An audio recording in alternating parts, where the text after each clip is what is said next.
ako. Pero, hindi ako naging masaya. Kaya, pinalitan ko lang siya. Tingnan niyo ngayon kung ano ang mangyayari.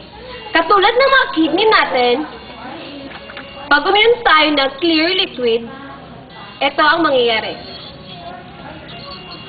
Ito. Absorbent. Absorbent siya. Diba? At ang lambot pa.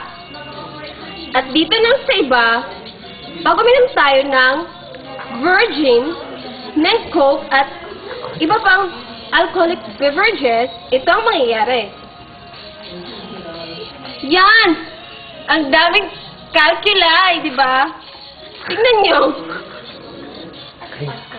Ang dami pa. Kaya ngayon, pinalitan ko na siya ng spirit.